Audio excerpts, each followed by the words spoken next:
আসসালামু আলাইকুম রহমতুল্লাহি ওবরাকাতু।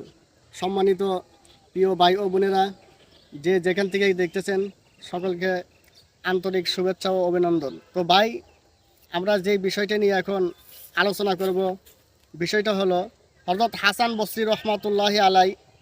তিনি একদিন বাজার করতে গেলেন। বাজার করতে যাওয়ার পর অনেকগুলো বাজার করার পর তখন তার জন্য একা বোঝা বহন করা সম্ভব হলো না। তখন তিনি একজন কুলি নিলেন।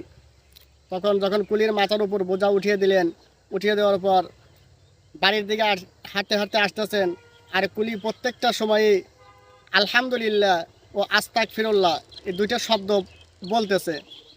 সারাটা পথ একই অবস্থায় শুধু আলহামদুলিল্লাহ আর আস্তাগফিরুল্লাহ এই দুইটা জিনিসই বলতেছে। তখন হাসান বসরি রহমাতুল্লাহ আলাই যখন তিনি বাড়িতে আসলেন, আসার পর কৌতূহলভাবে ওই কুলিকে জিজ্ঞাসা করলেন যে, ভাই, আপনি তো দেখলাম সারাটা পথ একই অবস্থায় শুধু আলহামদুলিল্লাহ আর আস্তাগফিরুল্লাহ বললেন, এর কারণ কি?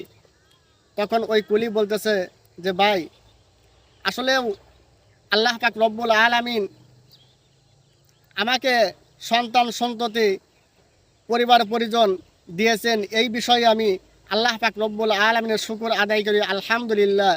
আর আস্তাগফিরুল্লাহ আমি এই কারণেই বলি যে আল্লাহ পাক রব্বুল আলামিনের অনেক নাফরমানি করেছি, অনেক গুনাহ করেছি, নেক কাজ থেকে বিরত থেকেছি, পাপ কাজ করেছি।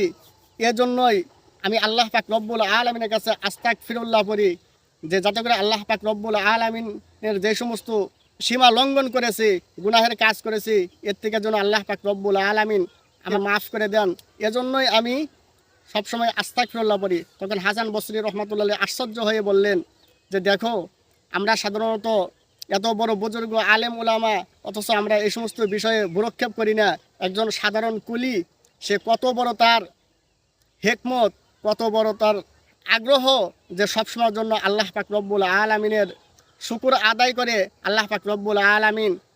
আবার দেখা যাচ্ছে তিনি যে সমস্ত গুনাহ করছে এগুলোর থেকে আল্লাহ পাক রব্বুল আলামিনের কাছে পানা চায়, আস্তাগফিরুল্লাহ পড়ে। তাই আমরা সকলেই গুনাহ করেছি, আল্লাহ পাক রব্বুল আলামিনের কাছে বেশি বেশি তওবা করব।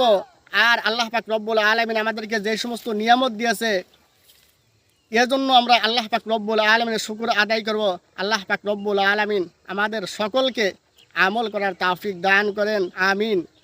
তো ভাই বোনেরা, যদি আপনাদের ভিডিওটা ভালো লাগে, লাইক সাবস্ক্রাইব করতে ভুলবেন না। আসসালামু আলাইকুম রহমতুল্লাহি ওয়া বারাকাতুহু।